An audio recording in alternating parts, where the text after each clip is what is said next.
Hey, what's up, everybody? Shinmore here with Geek-N-Out, bringing you the latest and greatest in comics, games, toys, and tech. And I'm back with another review for Cobra Kai, episode number 2. And back joining me is Thrasher Gaming's own Noop 1949. Yeah, yeah. Still can't do it. Yeah, hell. There you go. What's up, brother? How you doing? I am well, man. Thanks for having me back. This has been great. I'm glad you put me on the Cobra Kai and I got my free month of YouTube Red. Nice. Yeah. It's definitely a promo to get YouTube Red, just for Cobra Kai, and hopefully there'll be other series, to come out that are worth watching that'll come out on YouTube Red. Right. But we are jumping into episode 2. If you haven't caught episode 1's review with me and Noop from Thumb Thrashing Gaming, make sure you check it out.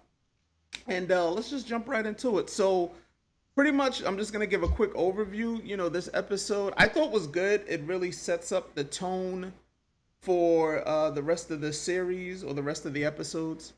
And really introduces characters, even though episode 1 introduced Miguel. But, there are other characters that play into this. And I thought this was really a setup to add them in. What did you think? Same. It was really interesting to see Johnny basically take on the Danny LaRusso of this story. That was very interesting. But I ain't gonna lie, I root for the bad guy. That Cobra Kai looks dope, yo. It came back, yo. He came back. Yeah, I mean, like episode 1 was more of reintroducing Johnny Lawrence, and then episode 2 here is really reintroducing Daniel LaRusso, an older Daniel LaRusso, showing everything that he's accomplished and what he's been doing for the past, what they say, 34 years. Yeah. So he's a family man, you know what I mean? He's a family man. He owns his own company. He's did well for himself in contrast to Johnny Lawrence. So pretty much just opening up, and I just want to jump straight to it because I'm not going to cover every scene because, like I said, we'll be here for hours on end. I think even after episode 1 podcast, me and you were still talking about it. But I just want to jump really into, Daniel driving and he's in traffic. And he looks over it and sees Cobra Kai karate. What do you think ran through his mind right there? He was traumatized. The look on his face was some of the best acting I've seen in a while. Because right after, but I'm looking at it right now and I'm looking at the look on his face, man. It was just too funny.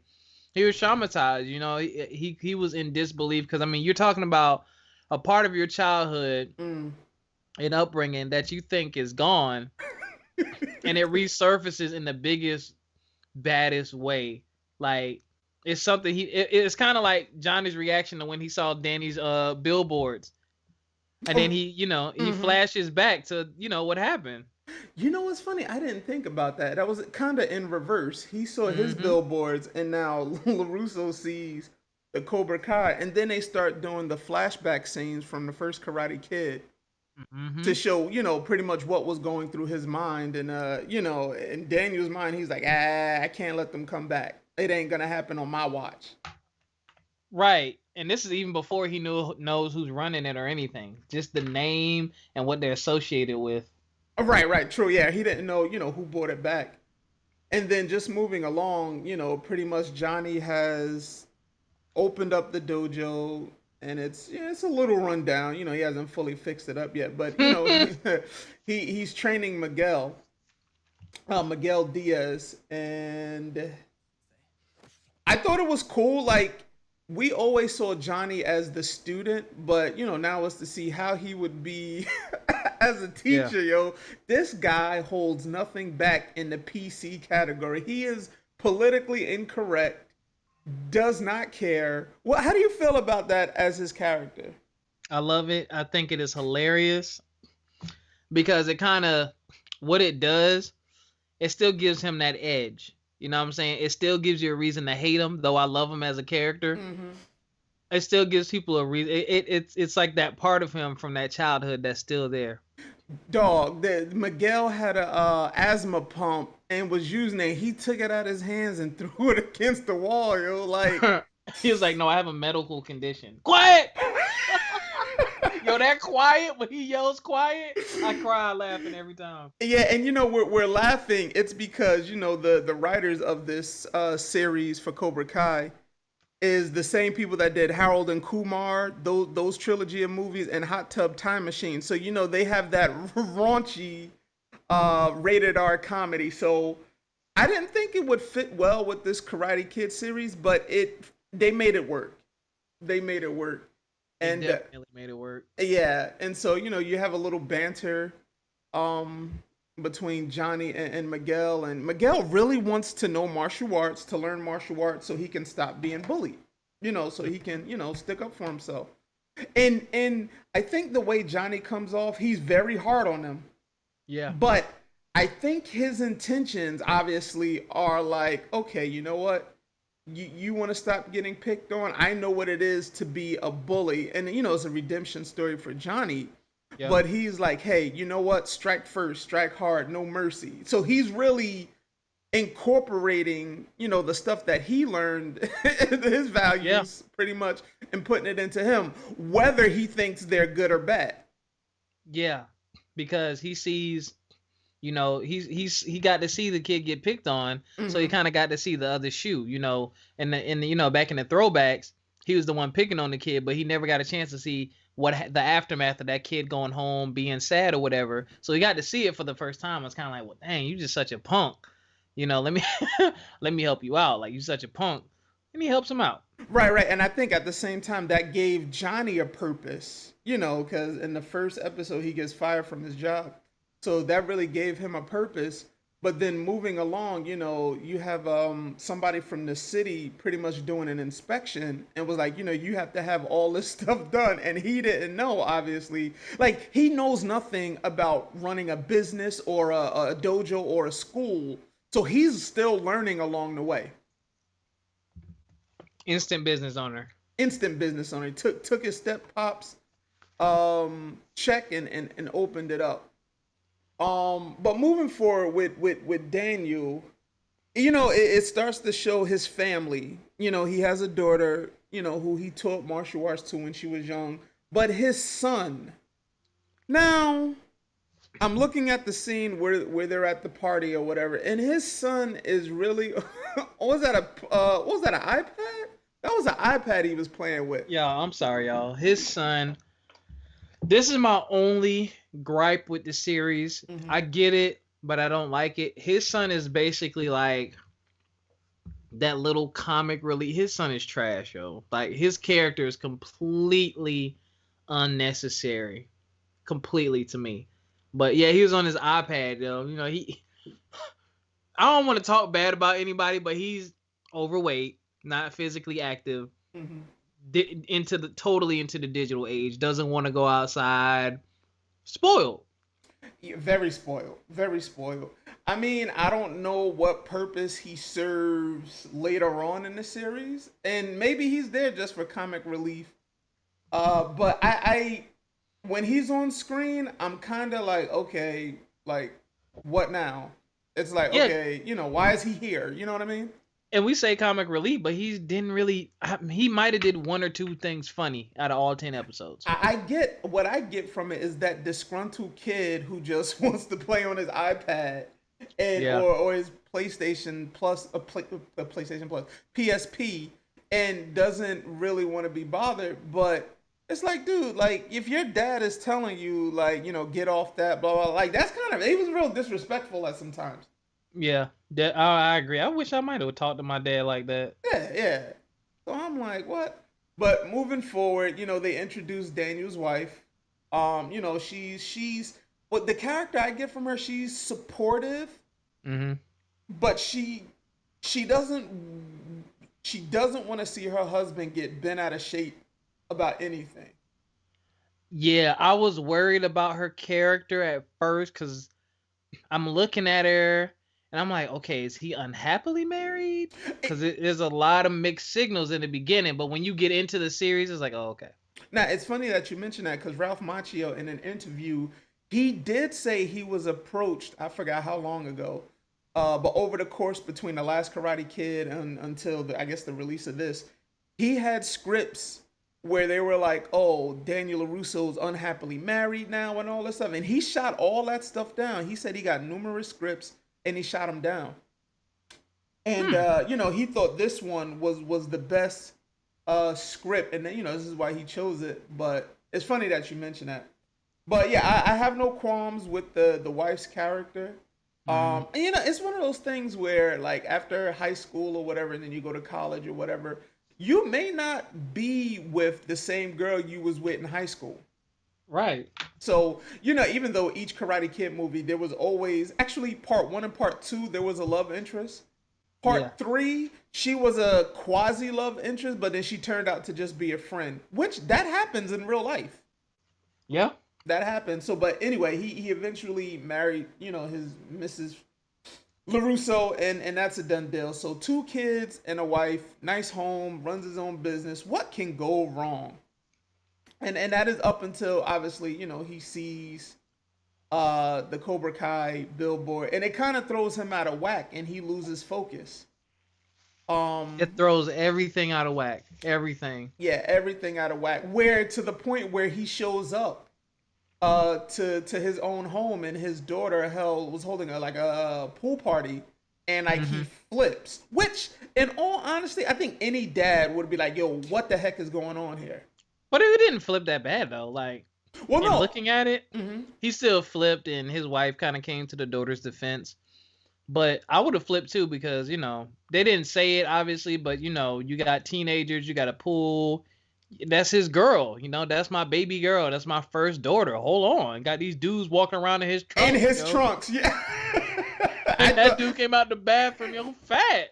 I thought that was funny. They had his trunks. So he's like, "Are those my trunks?" Yeah, I thought that was really funny. I like how they take, like, one of the beautiful things about it, they took touches of like the cheesy, corny stuff you see in movies, and they did them perfect in this. Yeah. Like the troubled teen daughter, the the chubby annoying little brother, the nemesis, and it's a perfect balance of comedy and being serious, because you care about the characters. Like, you don't want to see anything happen to anybody because you feel like they're not gonna be okay. Whereas in the comedy, he gets hit by a car, you're laughing, versus dang, like, I want to see this happen. I want to see you're invested. Yeah. And so after the whole pool party scene, he has a talk with his wife, and then he's cleaning up, the stuff from the pool party, and he goes into his old dojo, and he picks up a frame with him and Mr. Miyagi, which was a scene from the first movie where it says "Mystery Dojo with single student defangs Cobra." So now we're starting to get to the point where how has Daniel been? How has he been and holding up with the absence of Mr. Miyagi? And I that's one of the best things about Karate Kid 1, 2, and 3 too. Even though 3 is considered the black sheep, was always that father-son, teacher-student, mentor-mentee relationship. And when we see those original movies, it came off as very genuine. And now here, he's a grown man, and his anchor is gone, and that being Mr. Miyagi. What did you think about that scene when he was, looking over the old pictures and the pictures with his daughter and everything? You see the departure there. He looks at it, he reminisces. Granted, it was Cobra Kai. They're kind of, I guess, sparked it a little bit. But if you look, the dojo is full of like old junk from his house, like all over the dojo, and he's having those flashbacks and stuff like that. And he's thinking about the good old days, because it's like, man, I'm satisfied with my life, but I feel like maybe there's something else missing. And he misses his daughter. You can tell in that moment he misses his daughter and doing the karate stuff with her, because after that he goes and talks to her. Now, I believe they mentioned that his daughter was 8 and he was still training, it looks like. So between, I guess, after that until now, he had stopped training. And so I want to say, I don't know, obviously life does get in the way, but Miyagi taught him, you always want to have balance. And There's I don't know if it was this episode, but I forgot which episode it was where he talked about he wasn't just teaching him balance for karate, but it was balance for life, in life. Right. And like you said, he remembers that. And so I think that's good for the character. He's a grown man, but still, he's flawed. He may feel empty. You know, um I got the feeling in that scene when his daughter was young that he was trying to be a Miyagi to her. Yeah, and it's twice as sad because that I almost said something. That ain't gonna happen with the son. Right, right, right. So that so that's another thing that I think kind of hit him hard because that's his karate girl. Right. Oh, wasn't that the other? What was that karate? What was that movie? The one with the girl, yo. The next Karate Kid. We don't talk about that. Why, yo?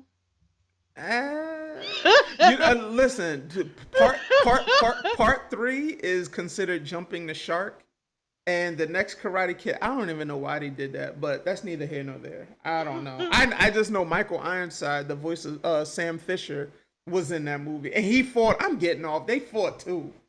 Getting off. But just moving along. So now we go to the high school, and we see all the students in the school, and it's introducing more characters. Like what's the kid's name? Well, Johnny dubbed him Lip, and he had surgery from a cleft lip, and he's real quiet. I think it's Olaf. No, not Olaf. Eli something. I forgot what it was. And then he has another friend. This guy, he acts like he's smart, like he knows stuff, but huh? Go ahead. It's Dimitri and Eli. Eli's the one with the lip. Dimitri's the other guy. Yeah, Dimitri's the.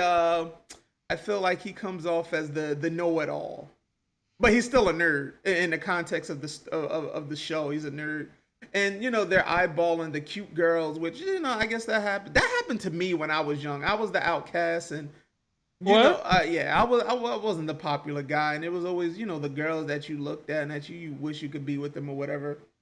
What? But in the context of the show, you have the girls with the All Valley girls, and they're the best, and they make fun of everybody, and so that's typical. You get that. But LaRusso's daughter hangs out with them, and it's almost a conflict of interest because they're her friends, but she doesn't really treat other people like the way her two friends does. And they also introduced I forgot her name, please help me out. The one girl that's part of Cobra Kai. What's her name? The light skinned girl. She's mixed actually. I'll find out. I know her real name is Nicole Brown. But anyway. Yeah. I'll find out. Yeah. I like the dynamics of the high school because the whole setup was beautiful because they set up, the main characters, they set up the atmosphere and things that they're dealing with, and they make them all relatable, and they show you the plot and plight of every character. So they make everyone matter. Everyone has a significant role. Right, and so they're laying down the groundwork for the interactions and the interactions between the characters and the future setup of events. That's good. Like some of the stuff you can see coming. Like okay, Miguel's walking over to LaRusso's daughter. So you already know what's gonna go down or whatever. She actually smiled at him at that point. And then I guess one of both the quote unquote bullies, who the Asian dude is actually trying to get with, or if not, is already. I think they were already talking. The guy that Johnny beat up, the Asian guy where he blacked his eye. Maybe. Yeah. Her name's Aisha. Aisha, okay, yeah. And Aisha, you are the girl I never had. And I'm gonna make sure I edit that part out too. But so they just laid the groundwork for the characters and their interactions, and then we go back to the dojo. Like for me, always going back to the dojo is just something I want to see. I want to see Johnny. I want to see what he's been doing, and he's teaching strikes to the dummy, and Miguel's watching. Yeah, and pretty much like Miguel, he's trying, man. Miguel's trying. But Johnny's phone rings and it's the principal, and now we introduce another character, Yep. and it's Johnny's son. Who is Johnny? Almost. Robbie. Well, yeah, Johnny almost. I mean, character wise. But you know what, really. Johnny? I don't think Johnny was that bad. Johnny wasn't that bad in Nah, regards. he wasn't. You're right. When he was young, in regards to school, he wasn't bad like that. But yeah, you're right. Yeah, he wanted to finish school. You know, he was hanging out with his buddies, but he wasn't a troublemaker like that where he wasn't going to school. Yeah, you're right. So you got Robbie, his son. Yeah, and played by Tanner Buchanan. So they set the groundwork for their relationship, and obviously it's I don't want to say a love-hate, it's a hate. Yeah. But Johnny's like, okay, well, I'm his father, you know, let me see what's going on. And Robbie doesn't want to have anything to do with him. Nothing. And mom's nowhere around, but you'll find out about later. Right, you'll find out about that. Now, do you think, I think that's real, though. There are dysfunctional families. Mm-hmm. Obviously, with Johnny, you know, he hasn't been there. You know, and he admitted it. He hasn't been there. And so now he has Miguel. So it's almost like a surrogate father-son role, pretty much. Mm-hmm. And so yeah. And I like that. I like that. Because you can see, like, when, as Robbie, oh gosh, Miguel is punching that dummy, like, Johnny, the look on his face was like a proud father. Yeah, and it's funny. Their relation, well, I can't talk about it because that's too many episodes ahead. Mm-hmm. But to watch, I like the way that relationship develops, and the way it was developing, because it's not the, I'm not gonna spoil it, but it's not cheesy like, oh, they're lovey-dovey and hugging each other and I love you, man, and I'm proud. It's not that. It's Johnny showing his tough love to the highest extent because he's tough on him beginning to end. Yeah.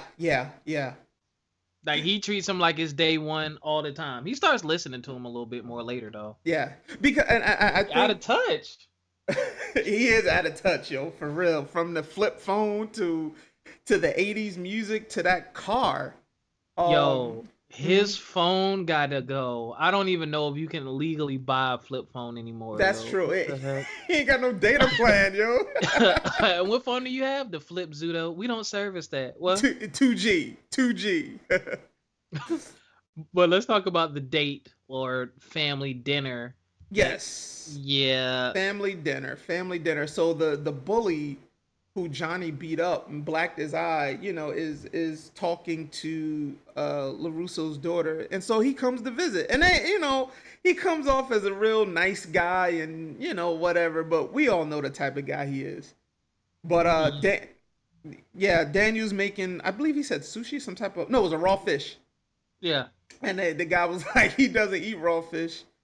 But you know, he has fish sticks are dope. I'm getting off fish sticks. Yeah. So the daughter and the mom try to see if they can go get fish sticks. And you know what I like about LaRusso, he pays attention to detail because he's like, hey, what happened to your eye? Mm-hmm. I enjoyed this scene because it's really setting up the whole Daniel meets Johnny again, you know, after the first episode. And you know what else happened in this scene? It's kind of like it I like how they touched on the what's the word for it? They touch on humanity in this scene, because we're so disconnected and caught up in our own little bubbles, even like in high school. Because he asked him where his parents were from, and I forgot where he said, and he said, I think. I'm like, wait, bro, you in high school? They got to be, let's say 10th graders, maybe 11th graders, bro. You don't know where your parents are from? Yeah. Like, it's just, it's funny. It's one of those.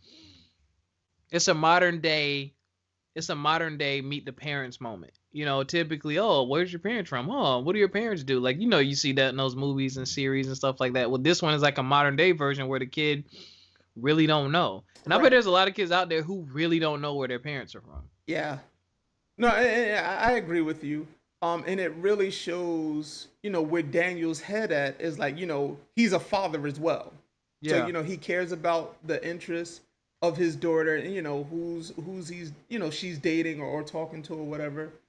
And pretty much we get to the point of, you know, some homeless guy, beat this kid up and blacked his eye and in a strip mall, and immediately Daniel had an idea who it was.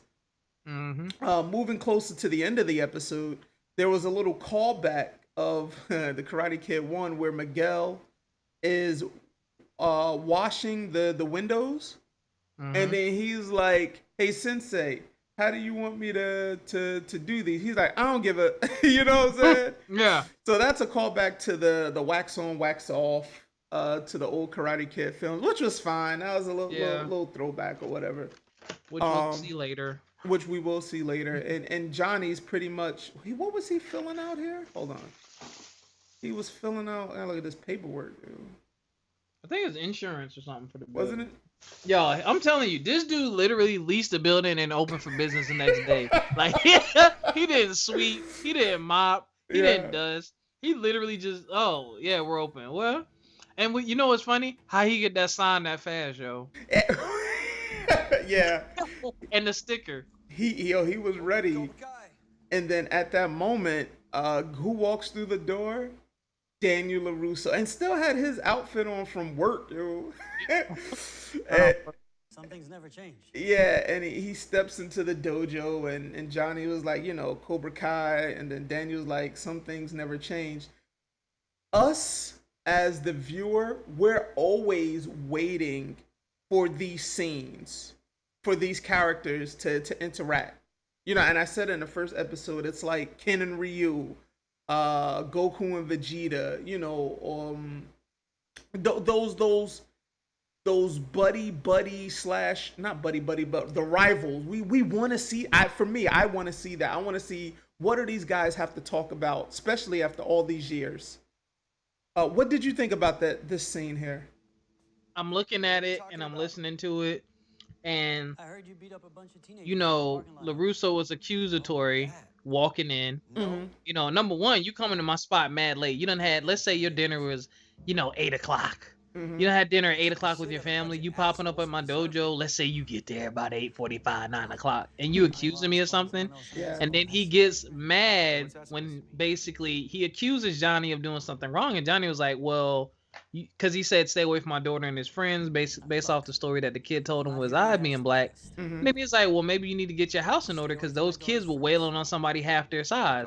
So then LaRusso takes offense and steps to him a bit, ignoring the fact that, hey, that's not what happened. So Right.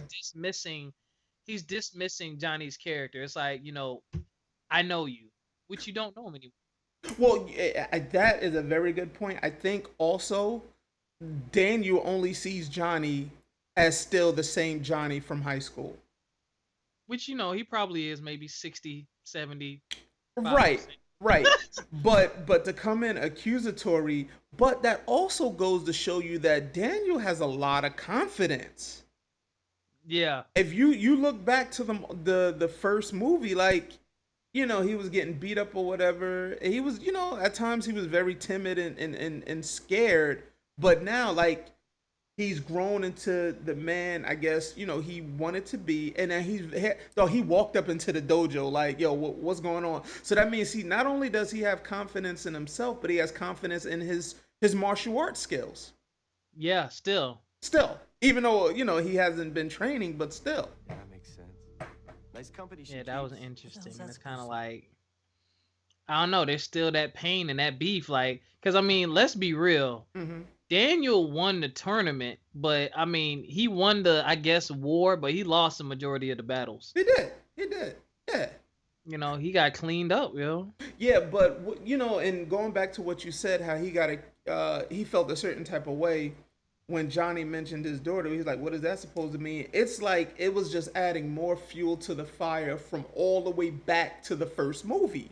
Mm-hmm. He already feels a certain type of way about Johnny, even though in the first movie he offered to, repair his car for free and all this stuff. But This was like he's like, oh, you never change. Like some things never change, and I Mhm. think that really triggers him. A kid half their size. Yeah, his family is definitely his thing now. And maybe you don't know your daughter's what. Yeah, and Daniel's a family man, but these guys are really on two sides. Well, I say two sides of the same coin. No, they're really on opposite sides of the coin.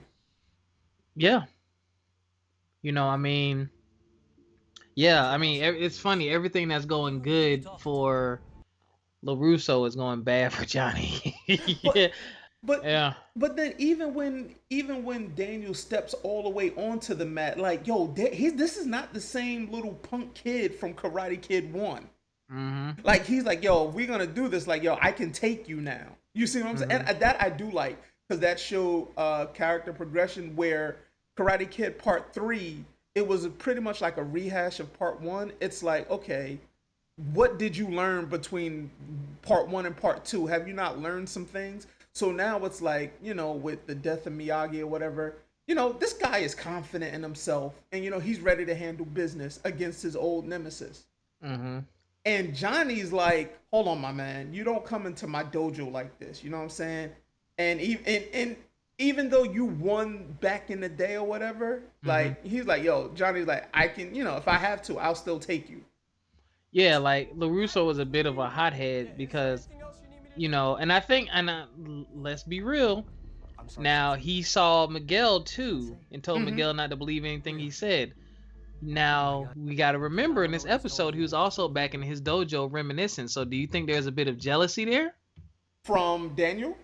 Yeah, because I mean, look, yeah, the one thing you and Miyagi definitely had in common was karate. All right. Is obviously he opened a car dealership because they had that wax on, wax off thing. But now your nemesis is carrying on the tradition of his, for what you think, his decrepit old sensei, Brother Kreese. And now now he has a dojo, something that even you, the mighty Daniel LaRusso, you don't have a dojo. You don't have students, let alone your own kids aren't even into karate anymore. And now you see your nemesis bringing up this kid. Was there some jealousy there? Like you wanted a reason to go in there and be nosy. That's a very good point. You're right, because Miguel, he called Johnny Sensei, and then Daniel was like, "Whoa, wait, what? Yeah. Wait a minute, what the heck is going on here?" Mhm. That's a very good point. I didn't think about that. Could he have possibly been jealous of Johnny, or something that he should have done, opened up a school? But then at the same time, he tried with his daughter. Yeah, I they trained don't- at the house, but Right, I guess yeah. she grew out of it or whatever. This guy But says you're gonna end up exactly you know. like him. You and I. This. Yeah. So it's Daniel got his point across. Like, yo, this isn't done. And he's basically telling Miguel, like, you keep hanging with this guy or being trained by him, you're gonna end up just like him. That goes back to there are no bad students, only bad teachers, of what Miyagi said. And then that plays a big part in this throughout the whole series. Is there is no bad students, only bad teachers. And then if that student becomes a teacher, he only knows what his previous master taught him. That is very true, and that will come to fruition later on in the series too. Right. I'm right here, man. And Daniel was like, pretty much. Hold on, let me just rewind this here. Yeah, but you shouldn't believe a word this guy says, or you're gonna end up exactly like him. Went outside and got in his You Audi. and I. This. Yeah, he's like, Done. we're not done. And then Johnny's like, hey man, I'm right here. I'm right here, man. Mm-hmm. So it's the rivalry is reborn. I still want to see him. You and I talked about this. Like, I want to see Mike Barnes from Part 3 show up. He better show up in season 2. I want to know what happened to brother Mike Barnes. Yo. He got beat by a kata move. I can't. Anyway, but that pretty much closes out episode 2, and it just really shows them, like, they're looking at each other. Daniel LaRusso's in the car, Johnny's still in the dojo, and they're looking at each other through the blinds. And the rivalry is back on. It's reborn, and I love it. I enjoyed it. Yeah, I love it. They, again, I'll say it, they did it right. And Based off of what I've seen from watching the whole series, Mm-hmm. this is something that could go for a while if they play their cards right. Don't be cheesy. Yeah, Don't yeah. fall for these nuances that some of these modern TV shows are doing. Like, oh, we got to have the nerdy character. Oh, we have to have this character. No, stick to what you know. Stick to what's part of the storyline. At the end of the day, it's about a heated rivalry. You got to have that heated competition, and it's about the karate. Yeah, yeah, and I don't mean, I'm pretty sure with the amount of views that they've been getting and the responses, I'm pretty sure a season two hopefully will be coming, where we can see even more, more the characters being fleshed out even more. Because I want to know, what's gonna happen with Miguel and Larusso's daughter. I want to know what's going on with that, and so they. And we're jumping ahead, but the way they ended the last episode, they made it seem like there's a lot more to come. And I'm gonna tell y'all something. Think about what Shinwar just said. That is a huge dynamic. We are grown men, and we are literally interested in what's going to happen between two high schoolers. Not in a creepy way, but like that's how good it is. Like I don't watch anything high school. I don't watch that kind of stuff. Yeah. But this was so good. Like I'm like, oh crap, what's gonna happen next? Like when it ended, I was like, you got to be kidding me. Like I was at the edge of my seat, and I'm like, oh my god, there's so many loose ends. There's so many loose ends, and it's like. Yeah. Yeah, and I agree. Like, I just have to soak it in and for what it is right now, and I just hope a season two comes. But that's pretty much it. And we're gonna do episode three. Episode three will be coming soon, a review. I just want to say thank you, Noop from Thrasher Gaming, for joining me again. Hopefully to have you on for episode three review. And that's episode two review, guys. I hope you guys liked it. Any last words from you, sir? If you haven't seen Cobra Kai, go see Cobra Kai. Make sure you check out Geek-N-Out's YouTube channel. If you're on here and you just happen to catch this because of Cobra Kai, look at the rest of his videos. His stuff is cool, man. Yeah, and make sure you guys strike first, strike hard, no mercy. I'm getting all. Yeah, but yeah, that's all I got, guys. Make sure you guys rate, comment, and subscribe. Make sure you subscribe to Thrasher Gaming's YouTube channel. And check out his Instagram. And that's it. That's all I got.